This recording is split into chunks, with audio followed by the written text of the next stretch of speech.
Bom dia. É um prazer para mim, para minha família, estar com os irmãos mais uma vez aqui.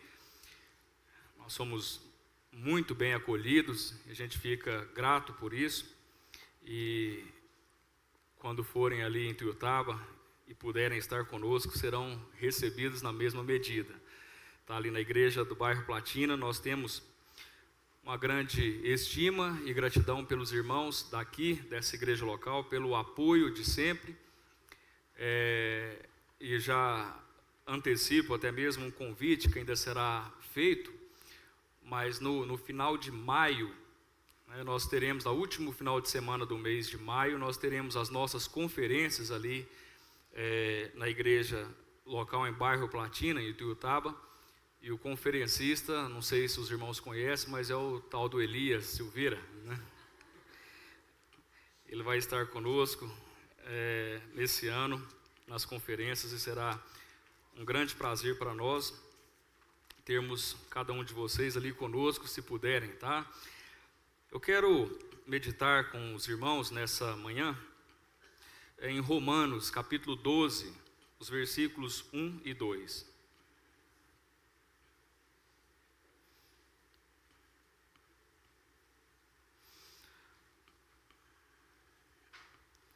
Romanos capítulo 12,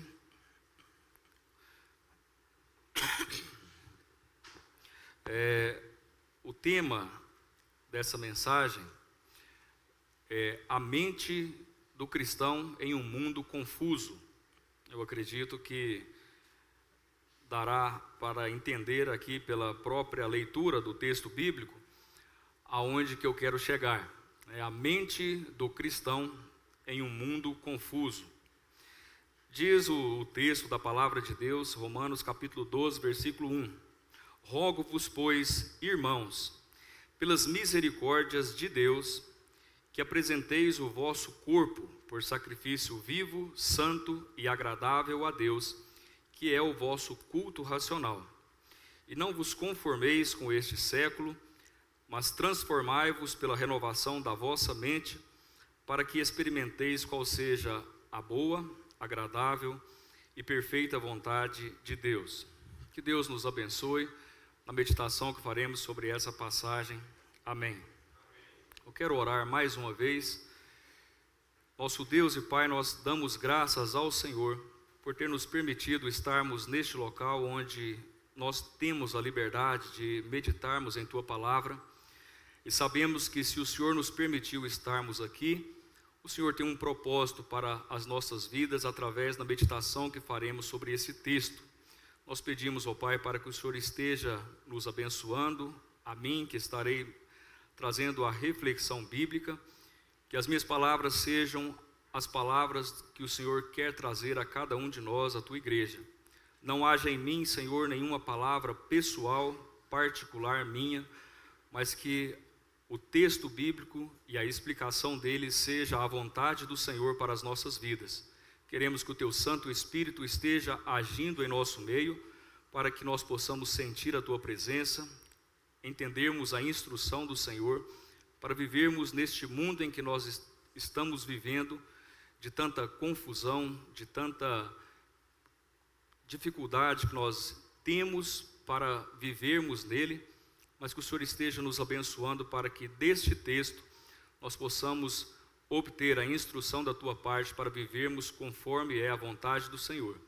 Nós entregamos a nossa oração, confiados no nome do Teu Filho, nosso Senhor e Salvador Jesus Cristo. Amém. Paulo, ao escrever essa passagem, não sei se eu estou falando, está normal? Ao escrever essa passagem bíblica aqui em Romanos, quando ele começa este tema, obviamente quando ele escreveu a carta aos Romanos, ela não era dividida em capítulos, né? Mas a sequência lógica dessa carta é que até aqui, até o capítulo 11, final do capítulo 11, ele tem trazido uma parte doutrinária profunda das Escrituras, explicando aquilo que o Senhor Deus havia feito para a humanidade diante da situação, do quadro da humanidade. O texto bíblico nos diz, em Romanos capítulo 1, por exemplo, que o homem está perdido, completamente perdido. Os desejos do coração do homem é sempre para fazer aquilo que é errado, aquilo que é mal. E Deus permitiu que isso avançasse. Deus permitiu que o homem, em sua incredulidade, ele avançasse nesses pecados. E ele nos diz que diante dessa situação não haveria possibilidade alguma do homem apresentar-se a Deus com alguma proposta ou com algum mérito próprio para que ele pudesse receber da parte de Deus alguma graça, algum mérito para que pudesse ser salvo. O que a palavra de Deus nos diz é que a situação era grave demais para o homem e a situação não tinha possibilidade alguma humana para que houvesse a salvação da humanidade por mérito de algum ser humano. E o texto vai avançando dizendo que Deus olha para dos céus a humanidade e não vê um justo sequer. Naquela época não havia, e muito menos agora existe um justo dentre nós que possa apresentar-se diante de Deus por algum mérito ou por alguma coisa que se faça de agradável diante de Deus, que é santo. E Paulo vai avançando dizendo que tudo o que Deus fez para o homem demonstra a sua graça, demonstra a sua justiça, nos mostra nos textos ali de Romanos capítulo 1 até o capítulo 11, a situação de que Deus é quem justifica o homem, não é o homem que tem algum benefício, alguma coisa própria. E ele diz também nos capítulos anteriores ao capítulo 12, que Deus adota a todo aquele que crê no seu Filho, o Senhor Jesus Cristo, e ele tem então todo esse mérito da salvação que pertence exclusivamente a Deus.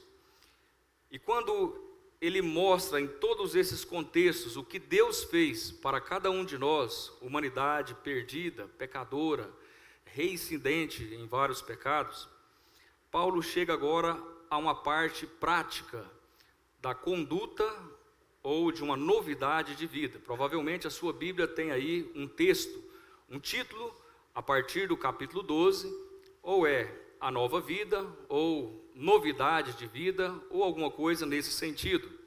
O capítulo 12 inicia agora, para os próximos 4 capítulos de Romanos, a esse contexto de saindo da parte doutrinária profunda, densa, agora para a parte prática, que o cristão, e aqui Paulo está falando aos cristãos, aos cristãos aquilo que eles precisam fazer para viver essa vida que Deus tem outorgado a cada um daqueles que tem crido no seu Filho, o Senhor Jesus. E aí Paulo começa com esse verbo, rogo-vos, pois. Essa expressão, rogar, ela significa chamar para o lado e insistir com veemência para que uma pessoa mude a sua concepção daquilo que ele estava vivendo. Não é eu peço, não é eu recomendo, eu rogo. Rogar é algo pesado, é algo incisivo para que os ouvintes ou os leitores saibam que a situação é por demais merecedora de grande atenção para que nós possamos aceitar aquilo que está sendo anunciado ou aquilo que está sendo falado. E Paulo diz o seguinte: rogo-vos, pois, irmãos. O direcionamento da mensagem, obviamente, é para aqueles que já são de Cristo. Todos aqueles que creram no Senhor Jesus Cristo, eles se tornam irmãos. Essa fraternidade que nós temos entre nós pelo sacrifício de Cristo na cruz do Calvário. E Paulo prossegue aqui dizendo: o que ele estava rogando, ele nos mostra a base para aquilo que ele vai falar. O fundamento daquilo que ele vai dizer é pelas misericórdias de Deus. E quando ele nos mostra essa base da motivação, ou seja, por que nós precisamos fazer o que ele vai anunciar, essa base da motivação, Paulo está dizendo que é pelas misericórdias de Deus. Essas misericórdias foram apresentadas, todas elas, e não em sua total amplitude, mas no contexto dessa carta aos Romanos, a quantidade de bênçãos ou misericórdias que Deus teve para com o ser humano. Ele nos mostra que nós estávamos perdidos, ele nos mostra que não havia salvação para o homem, mas de repente ele nos mostra que ele propiciou um Salvador, ele confere salvação por meio desse Salvador que ele outorgou a todo aquele que crê, ele adota toda aquela anteriormente criatura de Deus, agora chamando-os de filhos de Deus. Nós somos adotados e não somos mais tratados como uma pessoa qualquer. E eu acho que a situação, para cada um de nós aqui entendermos, é muito clara entre alguém que nós conhecemos e alguém que é o nosso filho. Existe uma grande diferença, uma enorme diferença. Dentro do contexto, por exemplo, que eu trabalho, na questão jurídica, nós não chegamos diante de um juiz jamais sem marcarmos hora, dia e hora e explicar o motivo que nós estamos querendo um agendamento para conversar com ele. Ninguém chega diante de um juiz se não estiver com uma audiência marcada ou com alguma coisa nesse sentido já anteriormente marcado dia, horário e qual é a razão que você está querendo apresentar-se para pedir alguma coisa. Essa é a condição de qualquer pessoa, seja advogado, mas quem não é advogado sequer pode chegar diante de um juiz, uma autoridade. Mas o filho de um juiz chega na presença do seu pai de qual horário? Em qual momento? A qualquer momento as portas estão abertas, porque ele tem intimidade, ele tem vínculo, ele tem total acesso à presença de Deus. O que Paulo demonstra nos capítulos 1 até o capítulo 11 é que o homem estava tão longe de Deus, os seus pecados apenas afastavam a pessoa do propósito de Deus. E Deus sendo santo, santo, santo, o homem enveredou-se para um pecado e cada vez aprofundou-se mais e mais. E diante dessa intenção do coração do homem, Deus simplesmente assistiu, vendo a realidade do coração e aquilo que quer o desejo dos nossos corações. Essa é a condição de todo aquele que vive para o seu próprio interesse. Mas ele diz que diante disso, ele propiciou, ele outorgou, ele nos deu um Salvador. E esse Salvador foi o seu próprio Filho, Jesus Cristo, que se tornou o nosso Senhor a partir do momento em que nós cremos na obra que ele fez na cruz do Calvário. E quando nós cremos no Senhor Jesus Cristo, Deus olha para nós agora, não como criaturas, não como meros cidadãos de uma cidade, mas ele olha como se olhasse para o seu próprio filho. E ele diz: você tem acesso direto a mim. Você não tem mais nenhuma limitação para chegar à minha presença. Você é meu filho. Eu o adotei. Eu proporcionei a sua salvação. Não é mérito seu, não é vantagem sua. Você não é aquém de ninguém. Você não é menor do que ninguém. Você não é uma pessoa que não tenha possibilidade de chegar à minha presença, porque eu lhe dei a salvação. E diante disso e de tantas outras coisas que Paulo tem falado até o capítulo 11, Paulo chega agora para a parte prática, dizendo a cada um de nós, irmãos cristãos, que diante de tudo isso, essas misericórdias de Deus é a causa maior, ou é a base da nossa motivação, para que a partir de então nós venhamos a nos comportar como filhos de Deus. Não mais como vive o mundo, na confusão de tantas outras coisas que nos preocupa, de tantas outras coisas que muitas vezes nos cria uma estigma, né? Um padrão. Se nós não fizermos dessa forma, eu não serei aceito pela sociedade. Se eu não fizer alguma coisa que agrada, eu não terei, hoje a frase popular, eu não terei seguidores, eu não terei pessoas que me seguem.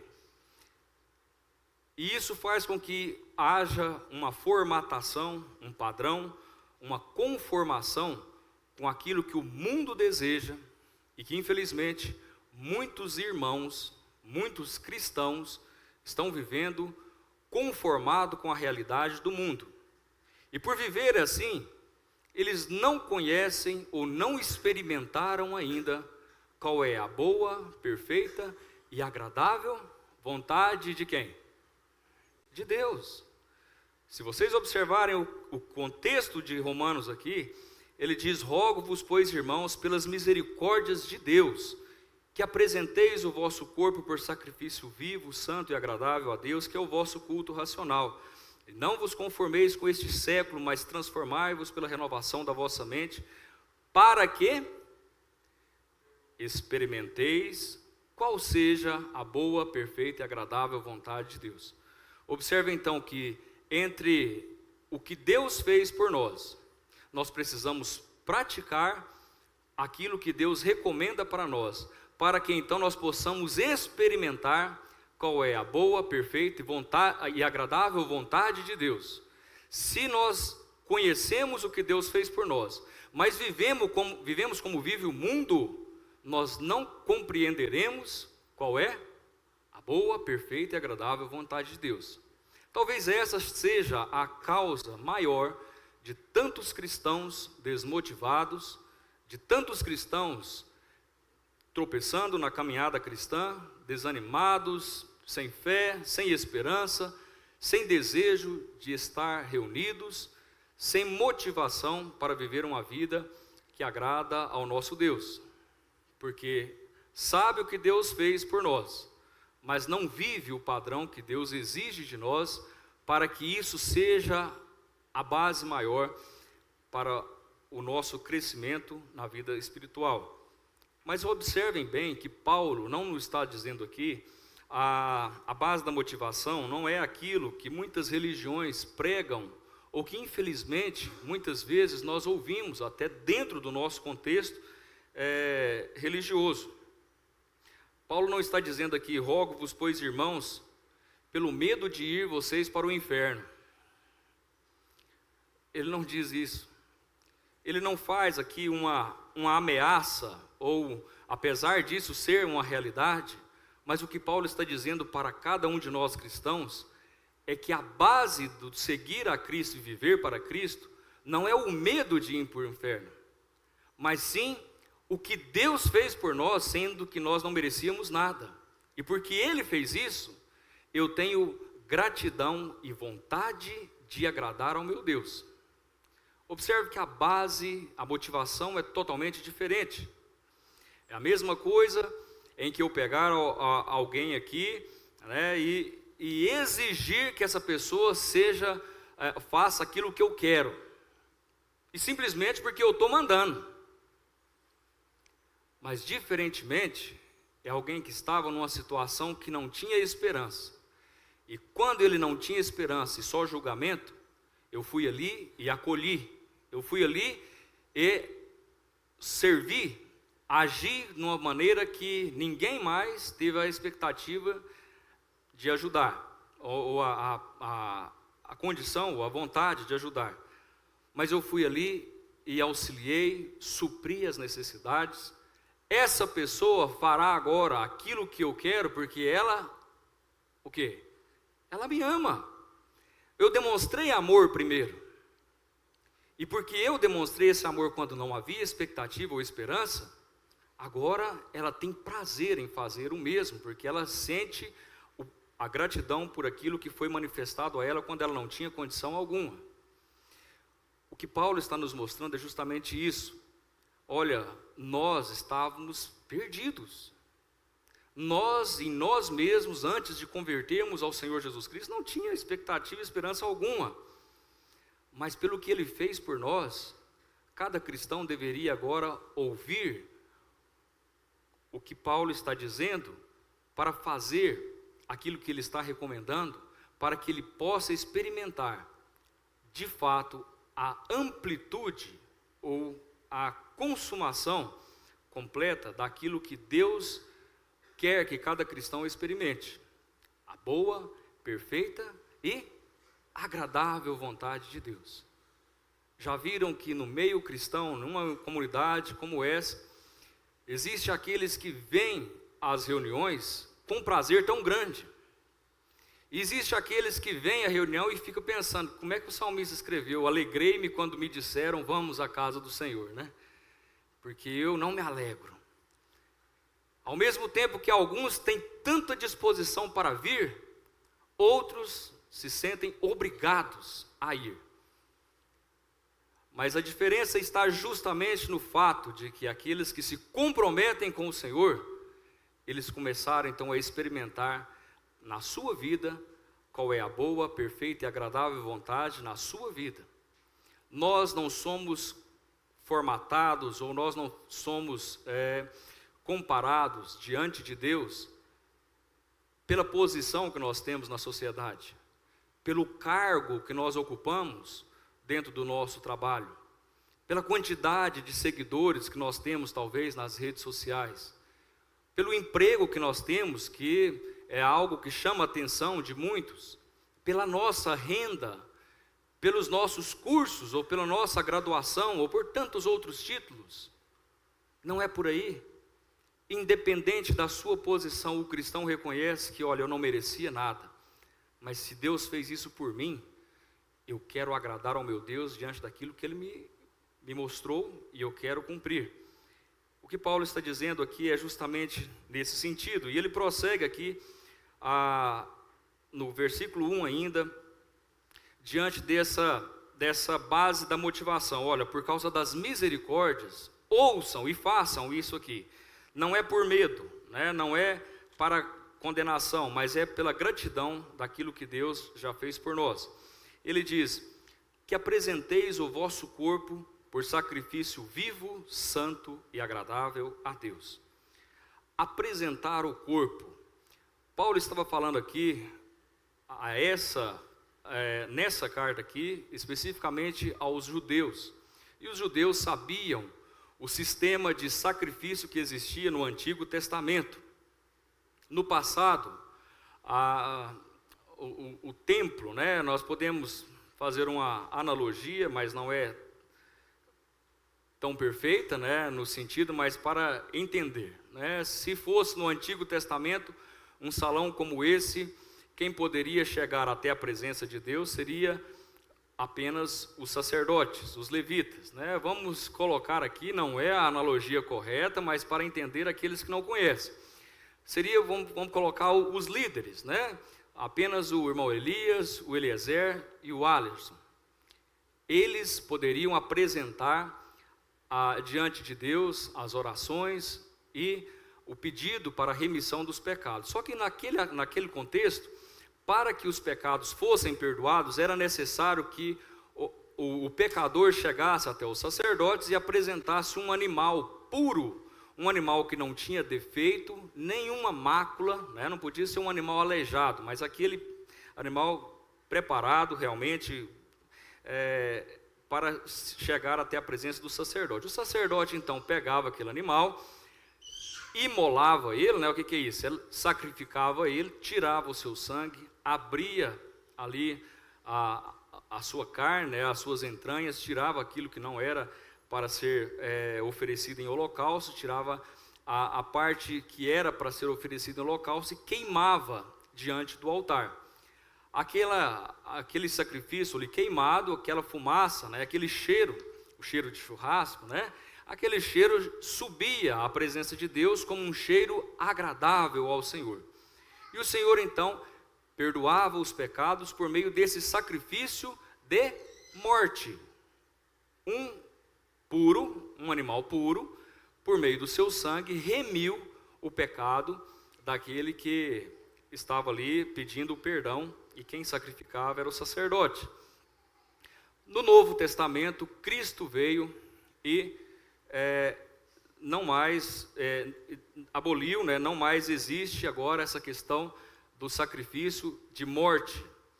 Cristo cumpriu a justiça de uma maneira completa, e aqui o que ele nos diz, o que Paulo está nos dizendo, é que agora esse sacrifício não é mais um sacrifício de morte, mas um sacrifício de vida.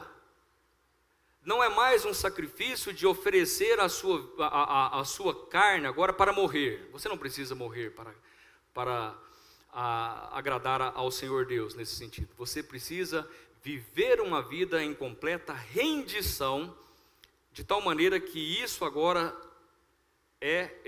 é o sacrifício que agrada ao Senhor. Uma vida compromissada, uma vida dedicada. E aqui vem essa questão do que Paulo está nos dizendo: apresenteis o vosso corpo por sacrifício vivo. Apresentar o corpo por sacrifício vivo é algo que demanda renúncia, e talvez seja uma das coisas mais difíceis para o ser humano. Eu acho interessante o comentário de Dwight Lyght Moody. Não sei se todos conhecem aqui esse escritor antigo, né? E ele diz, agora talvez eu não acho, mas ele diz assim, que a maior dificuldade de oferecer um sacrifício vivo, santo e agradável agora, é que o sacrificado, a ser sacrificado, sempre está esperneando para fugir do altar. E esse sacrificado somos nós. Naquela época o animal ia diante do sacerdote, ele nem sabia que ia ser sacrificado, né? Quando ele chegava já estava morto. Mas nós sabemos que a nossa vida agora precisa ser uma vida de apresentação diante de Deus com o nosso próprio corpo vivo, em submissão à vontade de Deus. E isso precisa subjugar a nossa própria vontade. E quando isso é feito na vida de um cristão, quando nós apresentamos o nosso corpo por sacrifício vivo, isso mostra, isso repercute na nossa motivação espiritual.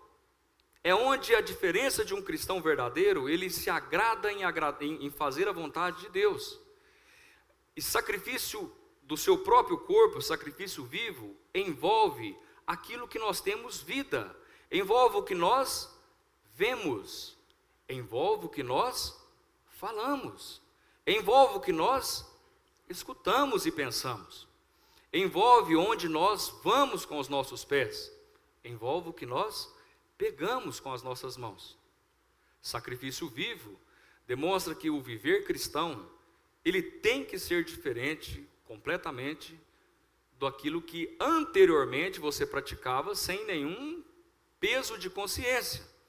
Mas se existe o Espírito Santo de Deus em sua vida, que é santo, obviamente a sua vontade também deve ser santa. E o que é ser santo? A palavra nos diz, o sacrifício vivo, santo, não quer dizer uma pessoa que não erra, um santo, como nós muitas vezes achamos, né? Aquela pessoa que não peca, aquela pessoa que não erra, aquela pessoa que não comete nenhum tipo de transgressão. Não é isso. Quem diria se nós já pudéssemos alcançar essa tamanha graça?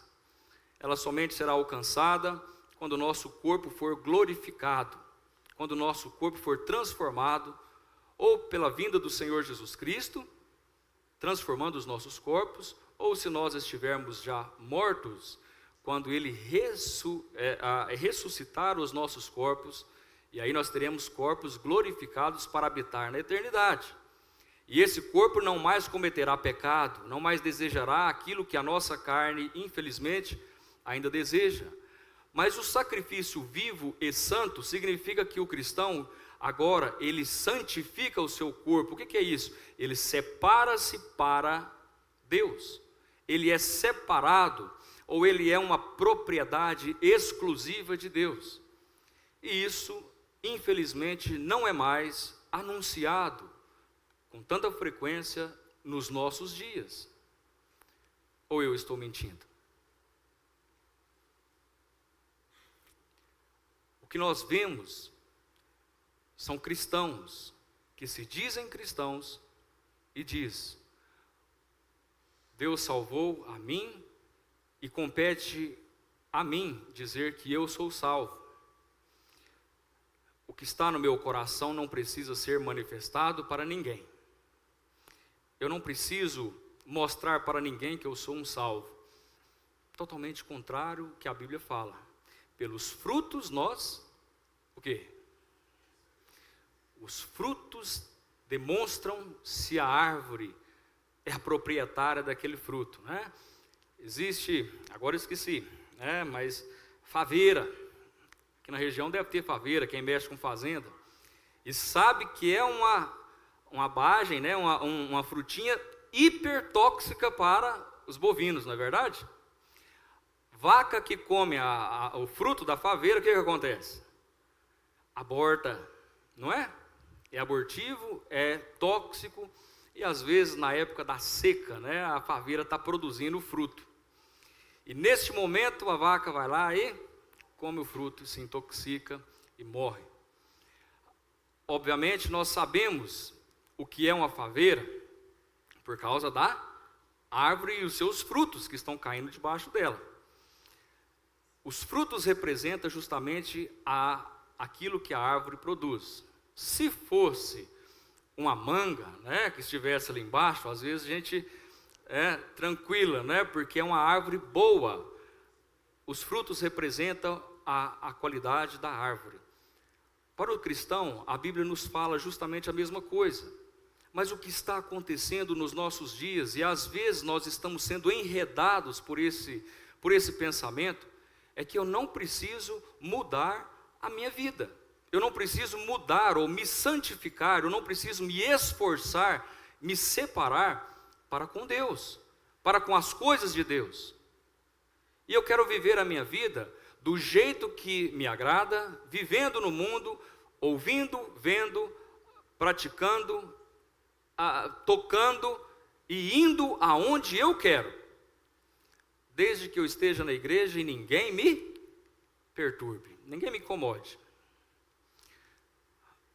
Esses cristãos são justamente aqueles que têm uma vida de uma maneira tão triste, e de uma maneira que quando fala que é dia de culto, aquele sentimento de que, outra vez, eu tenho que ir de novo, porque senão o Elias vai me perguntar por que eu não fui, né?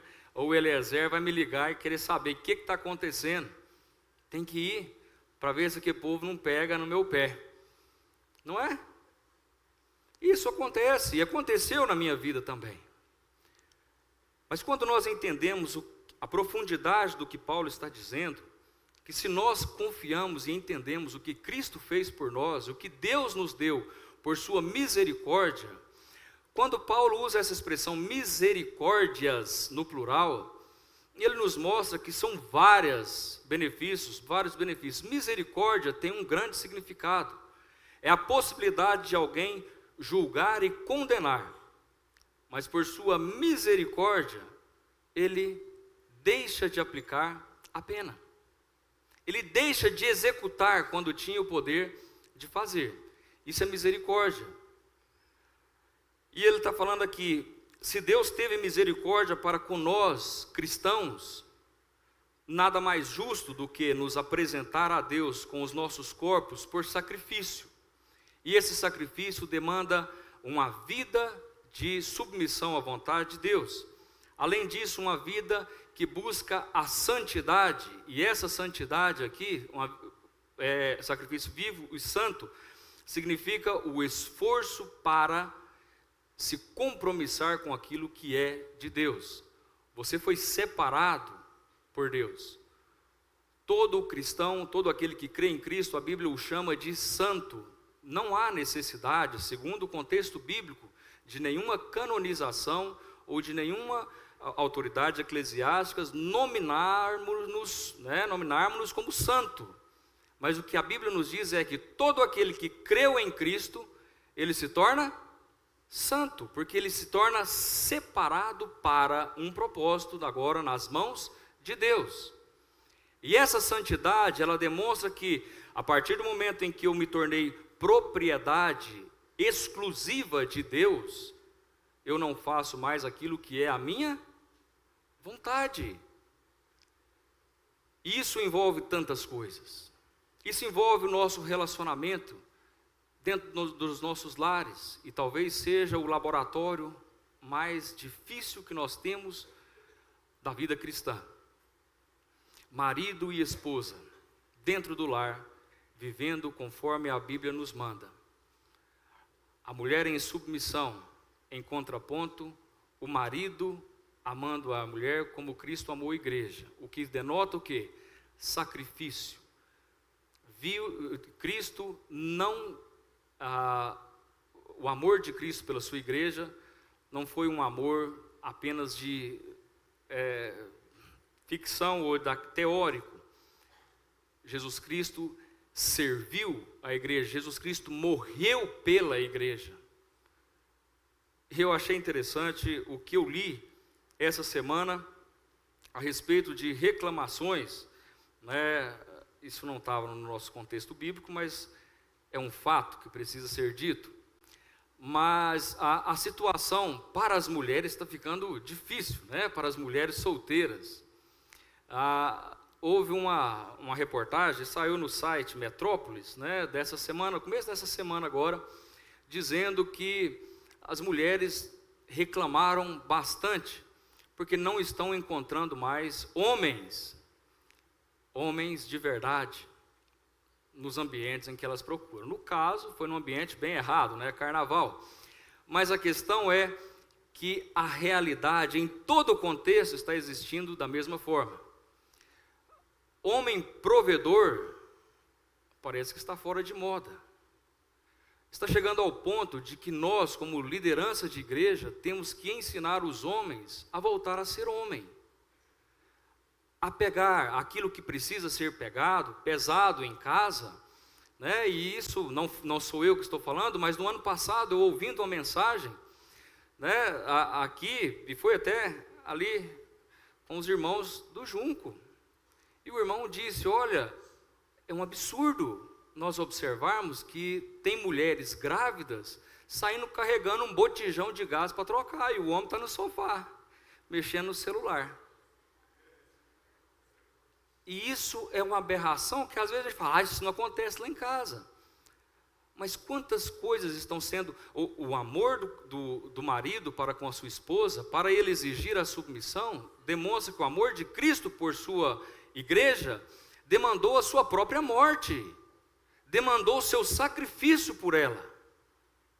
Agora, se entrar um ladrão dentro da nossa casa, o que o homem geralmente faz? Vai lá, dá uma olhada, para a esposa. O sacrifício vivo, apesar de ser uma brincadeira, lembrando aqui, depois o irmão Salumiel, se me assistir, ele vai lembrar, ele diz sempre: é brincadeira, gente, mas é sério.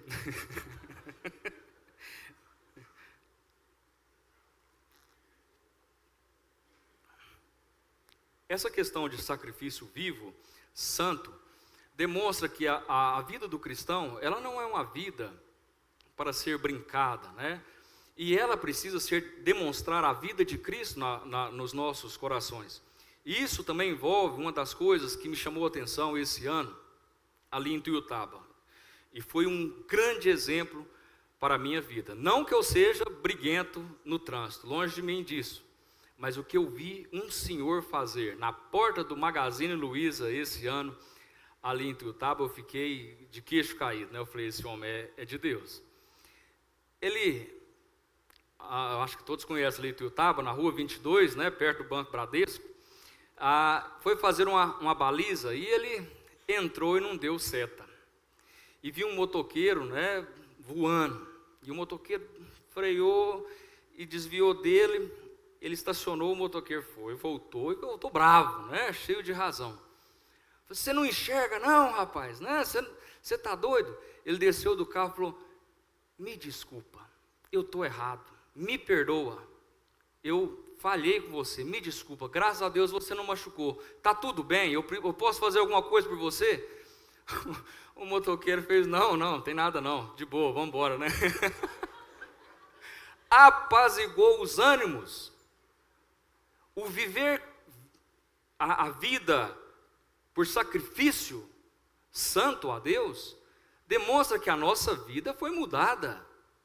E diante de um cenário como esse, se eu estou errado, eu preciso reconhecer o meu erro e falar, opa, estou errado, vou mudar de atitude, me desculpa.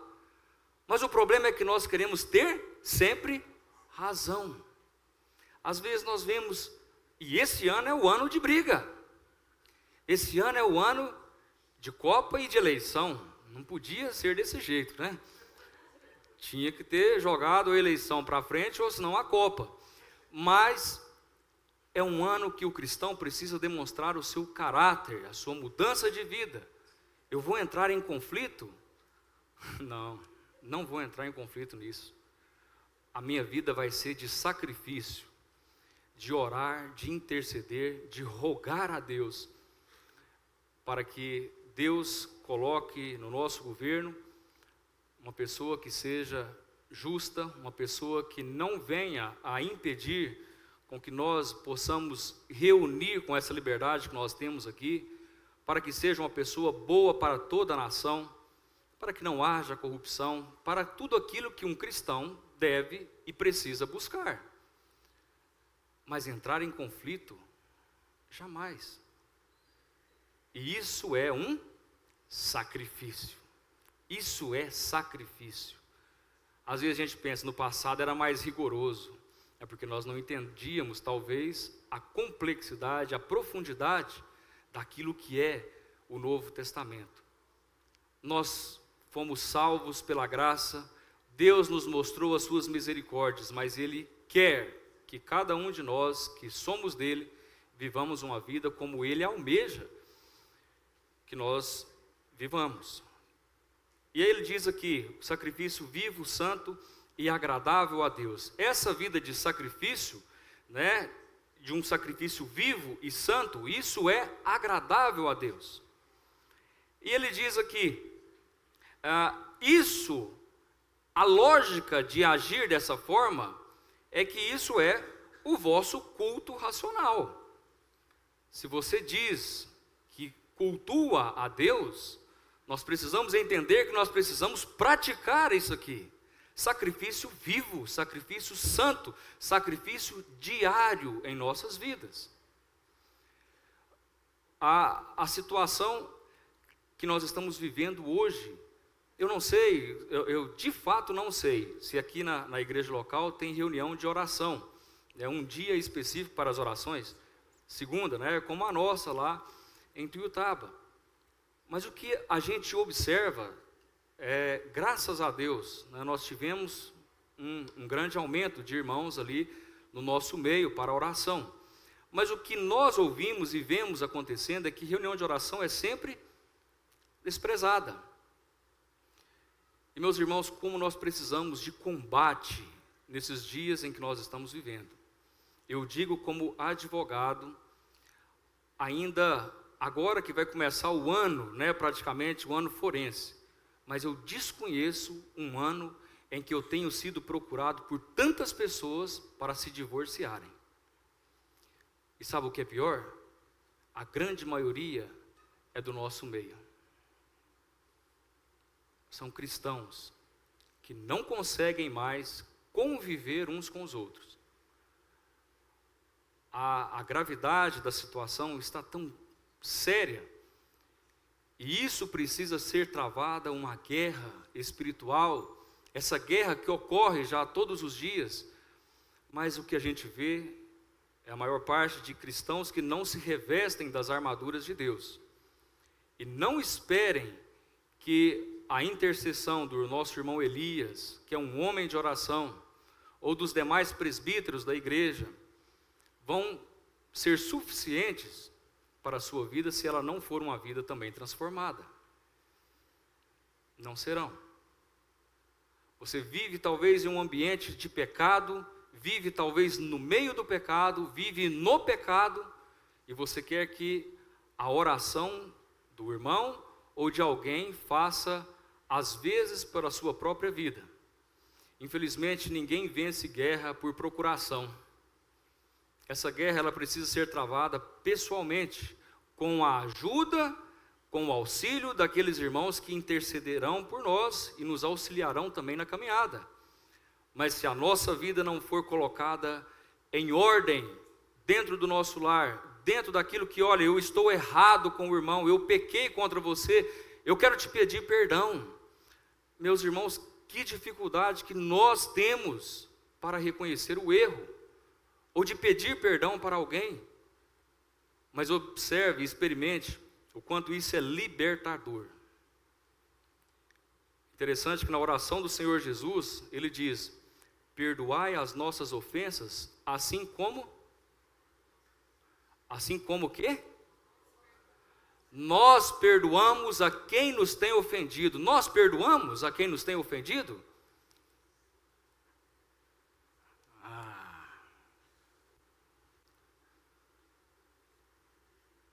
Santa Vitória é diferente.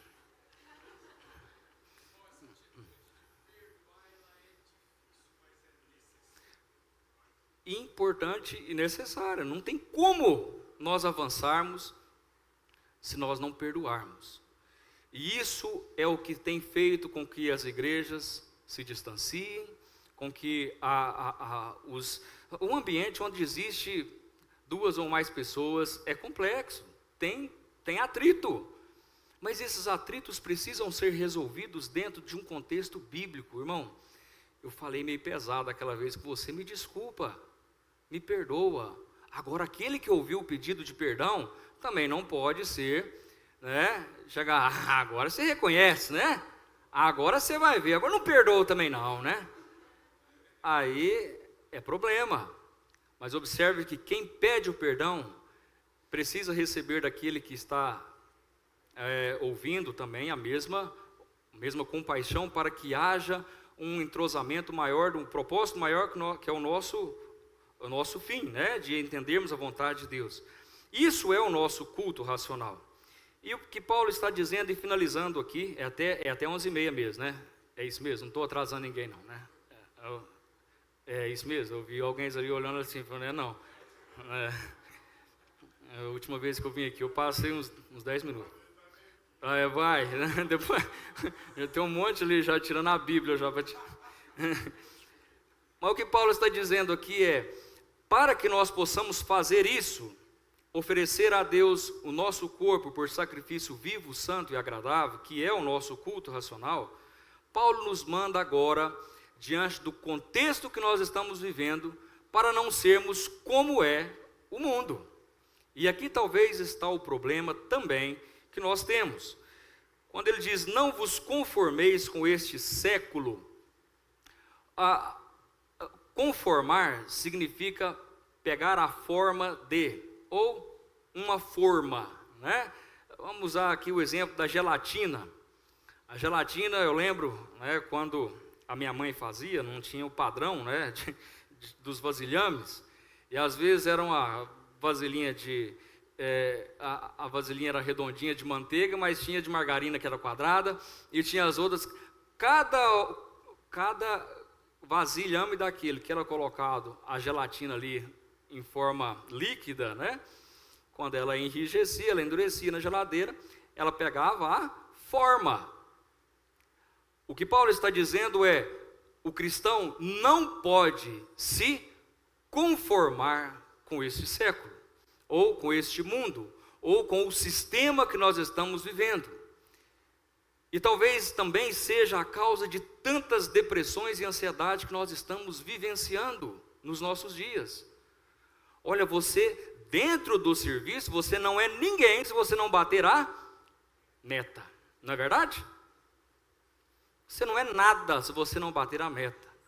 Nós saímos da empresa e achamos que a nossa vida é a mesma coisa do que aquele nosso patrão que disse para nós que nós não somos nada porque nós não alcançamos o padrão que ele esperava de nós. E a gente fala assim, se eu não sou nada na empresa, que dirá para com Deus? Né? Eu nem vou na igreja, não, eu não sou ninguém. E observem a quantidade de pessoas que estão vivendo neste mal do século chamado depressão, ansiedade, compulsão. Quantas coisas, né, que acontecem no nosso meio porque nós fomos moldados por uma palavra ou por uma coisa que não representa aquilo que Deus nos deu, ou aquilo que Deus nos formou. O que Paulo está dizendo é, meus irmãos, nós não éramos nada, mas pelas misericórdias de Deus, nós somos filhos de Deus. Por favor, comportem-se como filhos, vocês têm acesso direto à presença de Deus. Vocês têm tudo aquilo que precisa de Deus. E ainda que o mundo fale o contrário, vocês têm que ter convicção do que Deus fez e mostrou e provou para vocês na cruz do Calvário. Ele não tirou o seu filho da cruz. Ele permitiu que ele sofresse até o seu último suspiro, que ele morresse para redimir ou remir os nossos pecados. Todo aquele que crê nele precisa entender que foi salvo pelo que Cristo fez por nós. E é necessário que nós venhamos a aprender a pronunciar palavras que nos mostrem que nós não somos o molde deste mundo.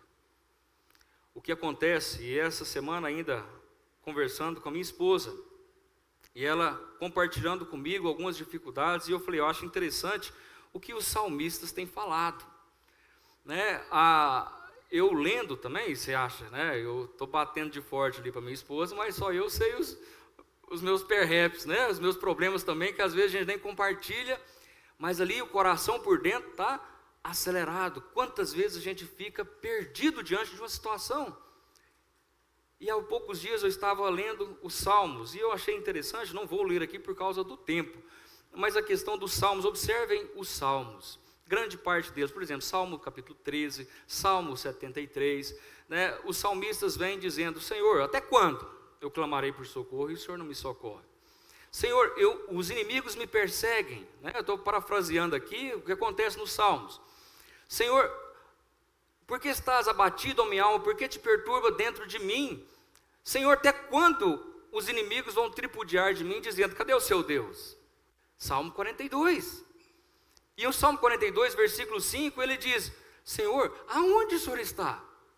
Aonde o Senhor está? Por que o Senhor não me socorre? Mas observa o que ele diz logo em sequência. Espera em Deus, pois eu ainda o louvarei. E aí ele vem novamente, abrindo a sua alma diante do Senhor, tudo aquilo que estava perturbando o seu coração e a sua mente. Mas ele diz, espera em Deus, pois ainda o louvarei, Ele é o Deus da minha salvação. Meus irmãos, nós não sabemos a importância que há ao pronunciar palavras de modo audível para nós mesmos, diante daquilo que a nossa fé precisa ser reavivada em nós mesmos. E isso acontece quando não está lá perto de nós um irmão, alguém que pode nos dar o suporte, mas naquele momento em que nós estamos ali, naquela perturbação, nós precisamos nos recordar da palavra de Deus e afirmar ela com autoridade e voz. É tão essencial que a palavra de Deus em Romanos capítulo 10 fala que para crer no Senhor Jesus Cristo e ser salvo, é necessário que aquele que crê, ele faça o quê? Com a tua boca, faz o quê? Faça a confissão dos seus pecados diante do Senhor, não é com a sua mente, não é no seu coração. No seu coração você crê, mas com a sua boca você confessa. E como é importante nós refutarmos o inimigo das nossas almas que tem cirandado tão de perto de cada um de nós. Lembro também desse momento a situação de Pedro e o Senhor Jesus. Naquele momento que o Senhor Jesus ia ser preso para ser julgado, ia ser crucificado, e o Senhor falando com Pedro, ele diz o quê? Jamais deixarei que o Senhor faça uma coisa dessa. E o que o Senhor Jesus diz a ele? Afasta-te de mim, Satanás.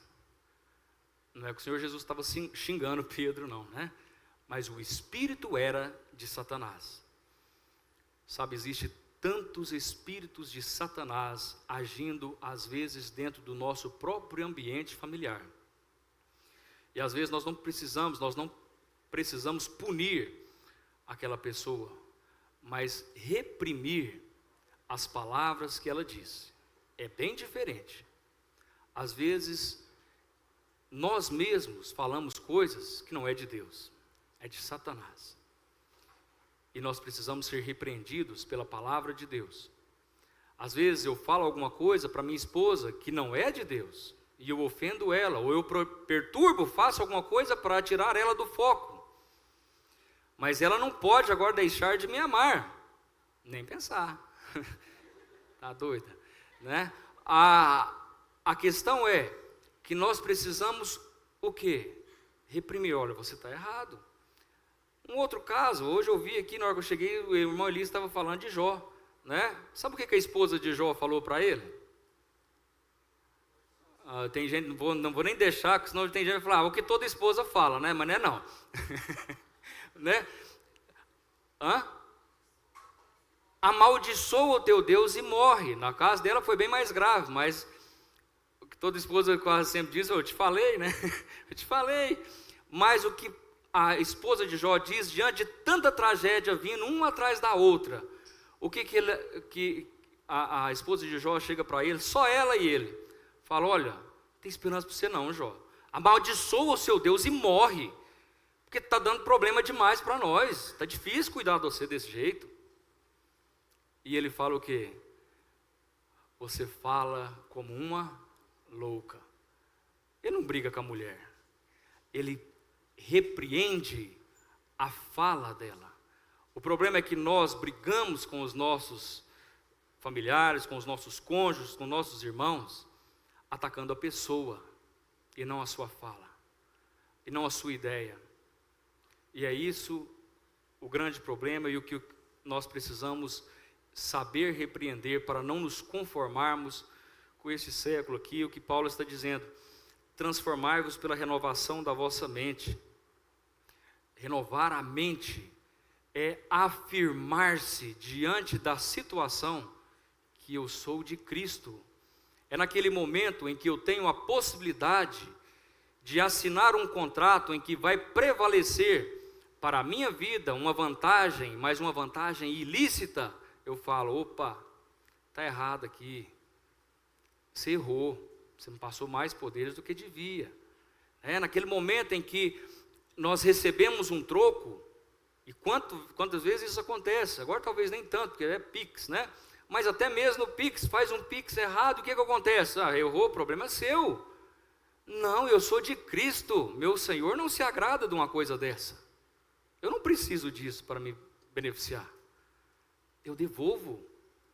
E quando nós agimos dessa forma, é onde as oportunidades de demonstrar o nosso Senhor se revela para o mundo. E chega àquela posição de Pedro, né? Quando na carta de 1 Pedro, nós não vamos ler, mas 1 Pedro capítulo 3, ele diz o seguinte, 1 Pedro capítulo 2, chega um tempo em que as pessoas, vendo a diferença de comportamento de um cristão, elas vão querer saber qual é a causa de nós sermos diferentes. Mas, meus irmãos, o que acontece, talvez, é que nós estamos tão semelhantes ao mundo, que ninguém nota a nossa diferença. Porque não há nós apenas professamos. Quando nós pensarmos qual é a boa, perfeita e agradável vontade de Deus nas nossas vidas, quando você entender e quiser entender o sentido daquilo que Deus fez e faz nas nossas vidas, nós precisamos cumprir isso que nós temos observado. Apresentar cada um de nós, o nosso corpo por sacrifício vivo, santo e agradável a Deus. E não permitir que o mundo molde as nossas mentes. Nós não precisamos nos conformar com aquilo que o mundo diz, o que é adequado, o que é correto. Mas aquilo que Deus diz em sua palavra, daquilo que é verdade, daquilo que é a vontade de Deus para as nossas vidas. Que Deus nos abençoe e acrescente no coração de cada um de vocês aquilo que Ele quer tratar em particular, para que você possa experimentar também a boa, perfeita e agradável vontade de Deus em sua vida. Amém.